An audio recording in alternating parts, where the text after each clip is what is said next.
Guys, good evening. Once again ako si Nini Gargar. Muhatag na po ninyo og weekly horoscope no from today, December 23 up to December 31, 2025. Okay, sa dili pa nato say-say ang inyong mga weekly horoscope guys. Magampo sa ta ni Lord. Lord, thank you for the blessings. Thank you for the gift of life. Thank you for everything. In Jesus' name, Amen. And Father, Son, Holy Spirit, Amen. Okay guys, ako nang ipadayon ang atong weekly horoscope, no? So, ang nataw sa January, lahi ang iyang pagto karong panahon na. Kung ang tao daghan kay kwarta, daghang muunong nini. Pero og wala, walay pulos. Pero ang pagtuo ni Lord, maura gyud iyang ginasaligan. Kay og si Lord, mahimong mo pospos sa mga dautan, diha mahitabo gayud. Sa ato pa, ang iyang pagtuo ni Lord, timgas, unsay timgas, pure, no? Pure gyud og wala nay lain pang gituhuan kundi ang pagampo ni Lord, ang pagtuon ni Lord, tungod kay siya raman ang naghatag og plano sa tanan, no? Siya may creator, siya may nagmuna sa tao. Mga si Lord ragyod ang iyang palabihon din hining kalibutan. Then February, dili siya gusto nga maulahi sa panon. Apan karon nasabtan niya nga kung ikaw matinuhoon ni Lord, daghang mahimong mga grasya nga mabot sa imong kinabuhi og magmalambuon ka hangtod sa hangtod. Then ang March do na po'y pag-alagad karon. May mutaanon siya og malipay tungod sa mga balita. O kini dili gyud niya isupak nga kung mahigugma ka sa tao, dili gyud nimo balibaran kung unsay kinahanglan. Apan dili pod nimo ihatag ang tanan.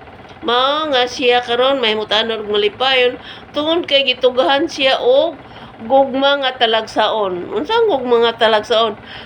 Gugma nga talagsaon meaning way paglubad bahalag unsay barog anang tawhana, tambok ba, guwapo ba, or putot ba, or taas ba, basta walay paglubad mo na gipasabot nga na mugna sa iyang kinabuhi ang gugma nga wala gyud paglubad, no? Okay, congratulations Mars, doon na yung mga balita nga dili ka kataog, ikahimot ni mo kini pag-ayo. Then April, ang April malipayon usab.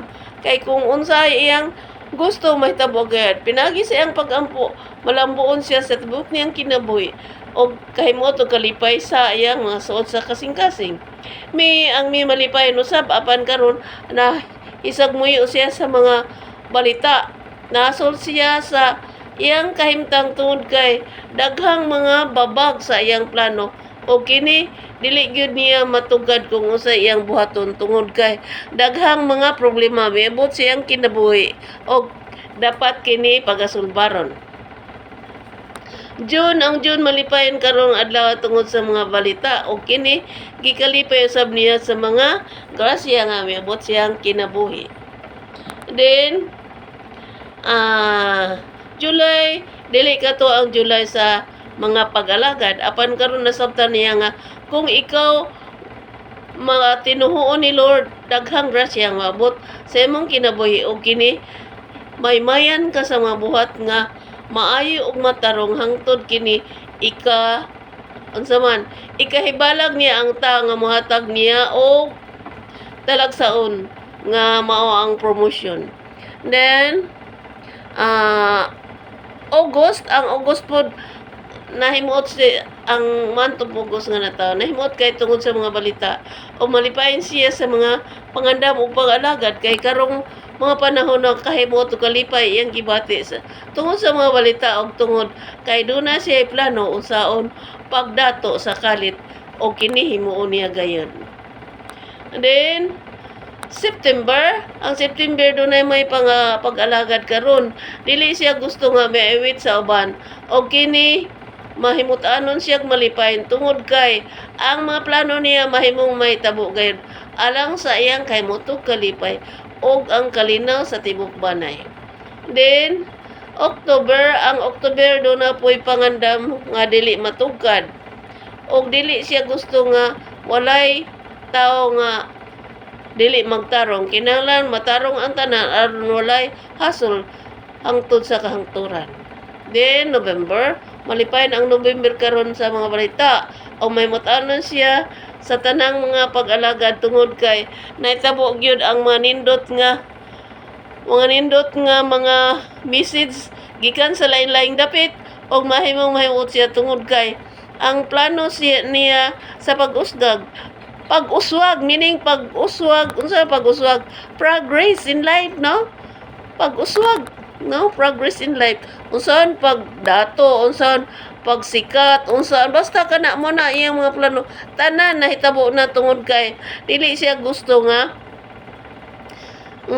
magpermanente lang ang tao. Kinahanglan nay pag-uswag-usab og kini kahimot yun niya pag-ayo kay kalit siya nga makabalita sa kahimutog kalipay nga daghang blessings sumabot sa iyang kinabuhi nga wa gyud siya magtuo nga mahitabo kini.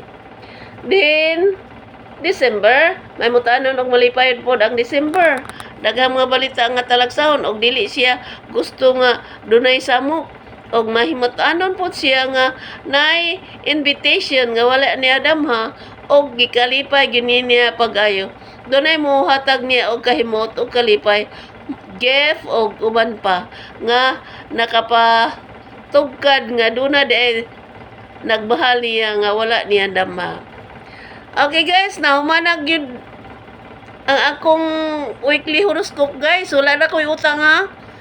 Mao na ang weekly horoscope na ko karon nga bulan sa December, no? December 23 hangtod sa 31. Og kini si Nini Gargar moingon, goodbye, I hate to see you go, but have a good time. So long I miss you there I know, but have a good time. Have a good time to us guys. God bless. Mga raboy po. Mua.